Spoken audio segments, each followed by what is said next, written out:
Hey everyone, good morning. Hope everyone's doing okay in quarantine land. So I think my cat is mad at me for being home all the time because he's like, hey, this is my house. Why are you here all the time? So he kind of took it out on me a little bit. And, normally in past, I would have immediately just washed it up, tossed some Neosporin on it and been out. But, the more I've gotten into natural health and wellness, I like to find natural versions of ointments and creams, and there are so many. So I'm just going to show you things that I use. Of course, I'm not prescribing anything. I'm just kind of sharing a little bit about what's always worked for me. So I do something and I make a poultice. I've used goldenseal in the past, which is great. It's an awesome antibacterial. I've used it to heal piercings that have gotten a little infected, cat bites. But I have 4 things here that I alternate with. I kind of just use my intuition, Reiki master and all. It's much easier for me to just be like, which one should I use? So my options today are olive leaf, which you can see. It's a huge antimicrobial, antibacterial. It's amazing. Oil of oregano, which is pretty much great for everything. And yes, this is oregano, the seasoning.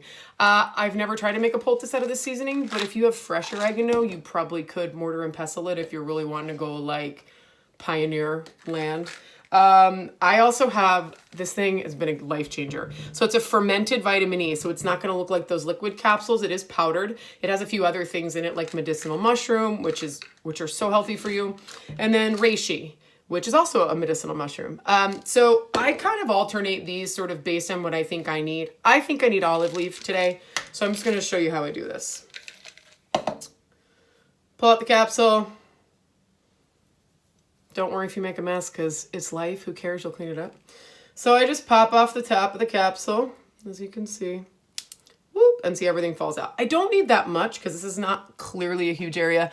I already used it on this one last night and this one's healed. This one still has a little bit of infection left, so I want to make sure I knock it out. So all I do is you can put it in a bowl. I just put it in my hand.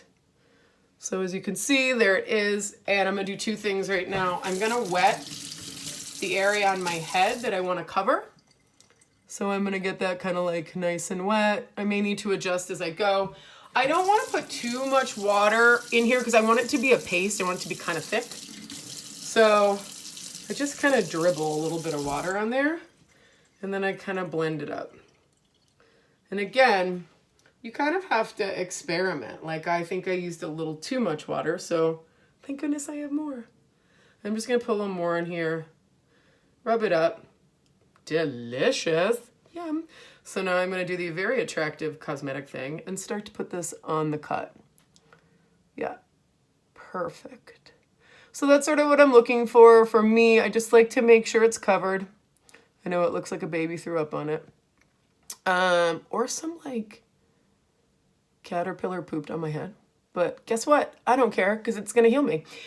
So anyway, that's really it. And when I'm going to sleep, I generally put a Band-Aid on it so that if I toss and turn, which personal info I do, it's not going to be a problem for me.